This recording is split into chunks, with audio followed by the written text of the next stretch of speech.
Antes de ser lembrado como o maior traidor da história, Judas Iscariotes foi, em primeiro lugar, um dos 12 escolhidos por Jesus. Isso já é um ponto que nos obriga a refletir. Entre dezenas de seguidores, Jesus chamou Judas para fazer parte do círculo mais íntimo, dos amigos mais próximos. Isso significa que Judas não era uma figura irrelevante, mas alguém que, aos olhos do Mestre, tinha potencial para fazer parte de algo grandioso. Seu sobrenome, Iscariotes, carrega pistas sobre sua origem. Diferente da maioria dos discípulos, que eram galileus simples, pescadores ou trabalhadores locais, Judas vinha provavelmente da região de Queriote, uma cidade da Judéia. Esse detalhe faz com que ele seja considerado o único discípulo não galileu, um forasteiro entre os demais. Isso já poderia tê-lo colocado em uma posição diferente, talvez até isolada, em relação aos outros seguidores. Outro ponto importante é o papel que ele desempenhava dentro do grupo. Judas não era apenas mais um discípulo. Ele tinha a função de tesoureiro, o responsável por cuidar do dinheiro da comunidade. Isso mostra claramente duas coisas. Primeiro, que havia confiança nele. Segundo, que Judas tinha habilidades que os outros talvez não possuíssem. Administrar recursos exige organização, inteligência e, em certo nível, autoridade. Ele tinha, portanto, responsabilidade e proximidade com o coração da missão. Mas junto dessa posição de confiança, a Bíblia também revela uma sombra em sua personalidade. O Evangelho de João menciona que Judas costumava roubar parte do dinheiro que passava por suas mãos. Isso nos mostra que, mesmo dentro do círculo de Cristo, ele cultivava uma fraqueza perigosa, a ganância. Enquanto alguns discípulos buscavam compreender os mistérios do reino, Judas parecia mais preocupado com ganhos materiais. E aqui entra um detalhe que torna sua figura ainda mais complexa. Judas não era um homem ignorante. Pelo contrário, ele caminhava diariamente com Jesus, ouvia suas palavras, presenciava milagres, testemunhava curas, libertações e até ressurreições. Ou seja, Judas não pecava por falta de conhecimento, mas por permitir que sua ambição tivesse mais espaço em seu coração do que a fé. O mais enigmático é que, mesmo sabendo de suas falhas, Jesus nunca o afastou. Ao contrário, o manteve ao seu lado até o fim. Isso nos leva a pensar: Judas foi escolhido por acaso? Ou desde o início havia nele um propósito oculto, um destino que culminaria na traição? A traição de Judas não foi um ato impulsivo, mas o resultado de uma construção lenta, silenciosa e quase invisível aos olhos de quem estava por perto. Nos evangelhos, percebemos que Judas se tornou, pouco a pouco, terreno fértil para aquilo que mais consumia sua alma: a ambição. Os líderes religiosos da época, os principais sacerdotes e escribas, já tinham um objetivo claro: eliminar Jesus. Ele representava uma ameaça direta ao sistema religioso e político que eles controlavam. A cada milagre, a cada multidão reunida para ouvi-lo, crescia também a inveja e o medo de perderem poder. Porém, havia um problema: Jesus era protegido pelo povo. Sempre cercado por seguidores, seria impossível prendê-lo sem causar um tumulto. É nesse ponto que Judas surge como a peça-chave que faltava. Alguém de dentro, alguém que conhecia os movimentos do Mestre, seus momentos de solidão, os lugares em que orava afastado das multidões. Judas tinha o que os sacerdotes precisavam: acesso. Segundo os evangelhos, ele procurou os líderes religiosos e fez a proposta.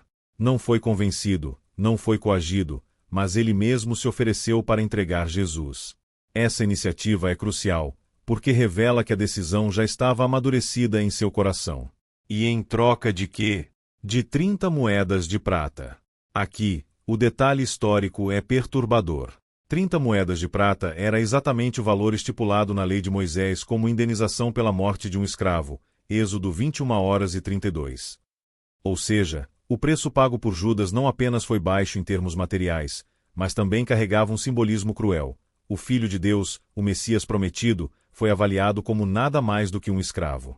Imagine a cena. No momento em que Judas recebe aquelas moedas frias em suas mãos, selando o acordo, ele não está apenas trocando Jesus por dinheiro. Ele está reduzindo a vida daquele que trouxe esperança, cura e perdão, ao valor de um bem descartável. O Evangelho de Lucas ainda acrescenta um detalhe sombrio: Satanás entrou em Judas naquele instante.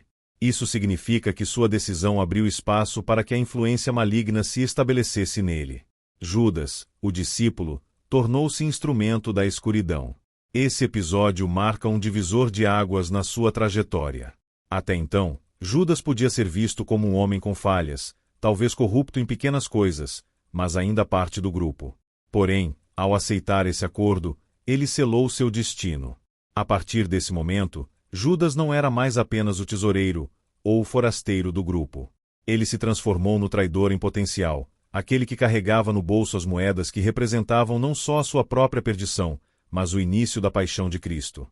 A noite estava silenciosa no jardim do Getsêmani. As oliveiras antigas testemunhavam uma cena carregada de tensão. Jesus, em oração, suava gotas de sangue, antecipando a dor que estava prestes a enfrentar. Seus discípulos, incapazes de vigiar sequer uma hora, haviam adormecido. Era a calmaria antes da tempestade. E, então, surge Judas. Ele não vem sozinho. Traz consigo uma multidão armada com espadas e varas, enviada pelos principais sacerdotes e pelos anciãos do povo.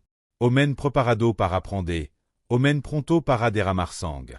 Mas, para que não houvesse erro, Judas havia combinado um sinal. Um gesto aparentemente comum, íntimo e amistoso, um beijo. Esse detalhe é de uma ironia cruel. O beijo, em sua essência, é um símbolo de amor, respeito e lealdade. Entre os judeus, era usado para saudar mestres e amigos próximos. Mas, nas mãos de Judas, o beijo se transforma em uma arma, em um código de identificação para consumar a traição. Imagine a cena. Judas se aproxima de Jesus com familiaridade. O mestre, que tantas vezes partilhou o pão com ele, agora vê nos seus olhos a decisão já tomada. Judas o saúda e o beija. É nesse instante que a amizade dá lugar à falsidade mais profunda. O gesto que deveria transmitir carinho e proximidade se torna o selo da escuridão. E a resposta de Jesus é de uma serenidade desconcertante. Ele não se esquiva, não o rejeita, não o acusa com gritos. Pelo contrário, pergunta: amigo, é com um beijo que você trai o Filho do Homem? Essa pergunta ecoa como uma espada, revelando não apenas a dor da traição, mas também a compaixão de um mestre que, até no momento mais sombrio, chama Judas de amigo. Esse contraste é chocante. Enquanto Judas age movido pela ambição e pelo peso das moedas de prata em seus bolsos, Jesus responde com dignidade e amor. Não há resistência, não há fuga. Há apenas a entrega voluntária do cordeiro que se deixava conduzir ao sacrifício. O beijo da traição não foi apenas um gesto. Foi o ponto de ruptura. Foi o instante em que a amizade foi quebrada, a confiança despedaçada e o destino de Cristo selado. O beijo de Judas é a imagem viva de como aquilo que parece puro pode ser corrompido quando o coração é dominado pelas trevas. E, desde então, esse ato se eternizou como símbolo máximo da falsidade. Um simples beijo, que deveria significar amor, tornou-se sinônimo de traição em toda a história da humanidade. A traição havia sido consumada. Jesus estava preso, levado diante das autoridades religiosas, humilhado e condenado injustamente. Para os sacerdotes e para os soldados, era apenas mais uma vitória política. Mas, para Judas, cada passo que Jesus dava em direção ao julgamento era como uma punhalada invisível em sua própria consciência. A Bíblia nos mostra que Judas foi tomado por remorso profundo. É importante destacar essa diferença. Arrependimento gera mudança, mas o remorso, quando não encontra saída, se transforma em desespero. Judas reconheceu que havia pecado, mas não encontrou forças para buscar perdão. Ele retorna aos sacerdotes, ainda com as 30 moedas de prata em mãos. O tesouro pelo qual vendeu seu mestre agora queimava como fogo.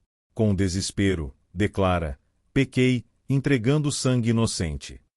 Mas os líderes, frios e indiferentes, respondem: o que nos importa?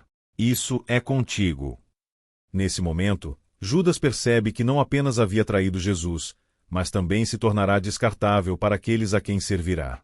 Ele era apenas uma ferramenta, e agora, sem utilidade, foi rejeitado. Tomado pela culpa, Judas atira as moedas dentro do templo. O som metálico ecoa, talvez como um último grito de sua alma em ruínas. Aquelas moedas, que antes representavam ganho, agora se tornam maldição.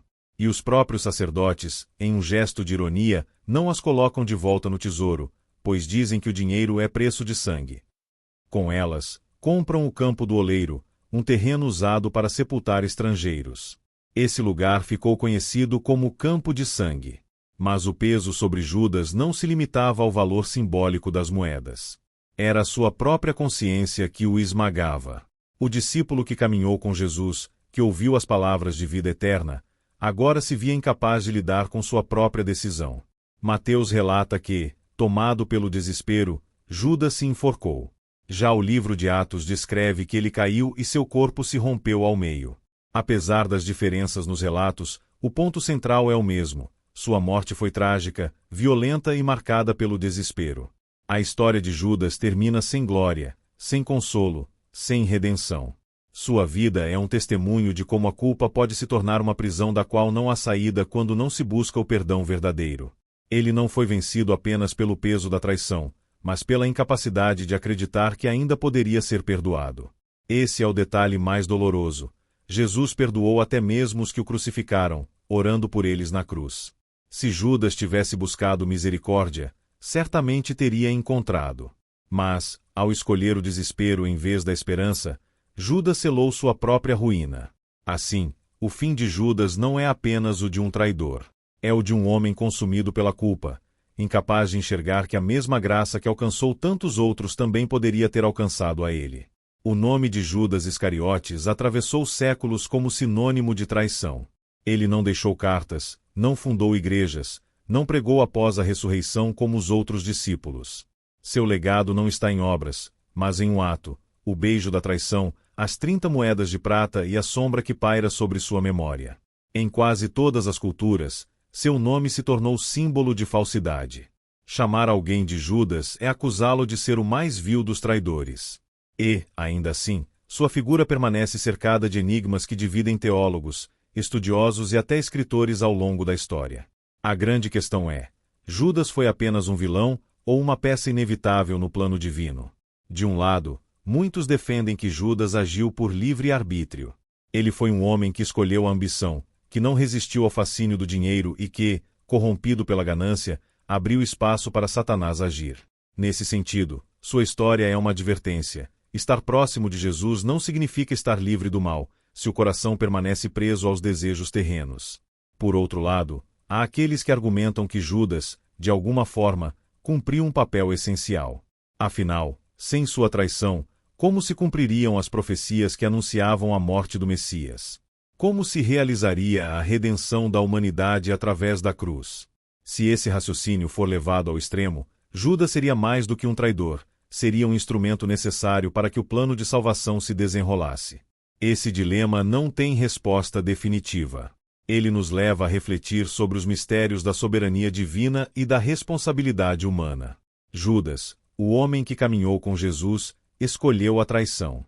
Mas a sua escolha também serviu de palco para a revelação do maior ato de amor já visto, a entrega voluntária de Cristo por toda a humanidade. O legado de Judas, portanto, é ambíguo. Por um lado, ele representa o aviso de como a ambição e a falta de arrependimento verdadeiro podem destruir uma vida. Por outro, sua presença na narrativa bíblica revela que, mesmo nas trevas da traição, Deus é capaz de transformar o mal em caminho para a redenção. E há ainda um detalhe impactante: Judas teve o mesmo acesso que Pedro, João e os outros discípulos. Ele ouviu as parábolas, presenciou os milagres, viu a compaixão de Jesus diante dos marginalizados. Mas, ao contrário de Pedro, que negou e depois chorou amargamente buscando perdão, Judas não encontrou no coração espaço para a esperança. Sua história nos mostra que não é apenas caminhar ao lado de Jesus que transforma uma vida, mas abrir o coração para ser realmente moldado por ele. Assim, o legado de Judas é, ao mesmo tempo, o mais sombrio e o mais instrutivo de todos os discípulos. Ele nos lembra que a maior tragédia não é a queda em si, mas a recusa em buscar a graça que pode restaurar. A vida de Judas Iscariotes é um retrato doloroso da condição humana.